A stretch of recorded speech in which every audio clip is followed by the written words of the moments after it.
Bonjour à toutes et à tous, je vais prendre la parole au nom de la CGT Cheminot. Nous sommes réunis une nouvelle fois aujourd'hui afin d'exiger la réouverture de la ligne Clermont-Saint-Étienne de bout en bout. Cette ligne est suspendue depuis le 30 mai 2016, faute d'investissement régulier. La région, la SNCF et l'État délaissent des pans entiers de territoire sous prétexte que les budgets ne sont pas extensibles et que des choix sont faits entre les petites lignes et les autres. Nous n'avons pas le droit de parler de petites lignes, car nous ne pouvons pas accepter que des territoires soient abandonnés au diktat financier, tout comme il n'y a pas de sous-citoyens. L'enclavement des territoires et la disparition des services publics sont de vrais sujets de société.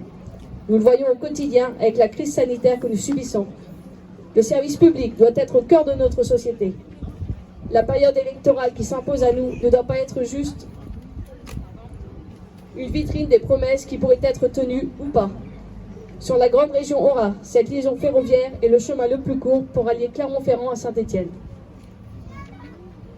Si nous devons parler de métropolisation, nous devons lui donner un autre sens et cela passe par l'aménagement du territoire.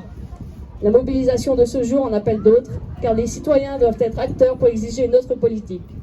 Le plan de relance de la région Aura ne peut pas être juste un coup de com', car dans le contrat de plan État-région, CPER 2015-2020, rien n'avait été fléché pour cette ligne. Et pourtant, en 2016, il aurait fallu une enveloppe de 50 millions d'euros pour effectuer les travaux sur les 48 km long Thiers à Boin, ce qui a pourtant été fait entre Le Puy et Firminy. Il y a eu 48 millions d'euros de versés.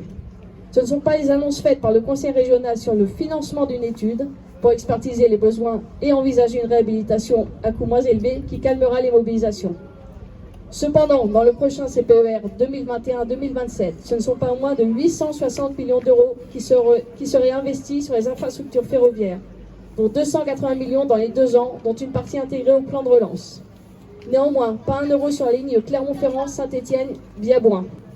Le train est la bonne solution, c'est un moyen de transport incontournable pour lutter contre le réchauffement climatique et la préservation de la biodiversité.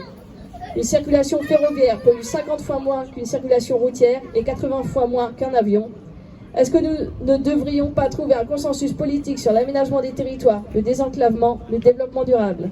Que les politiques passent des paroles aux actes. Cela fait bientôt 5 ans que cette ligne est en attente d'investissement. Cela n'est plus entendable.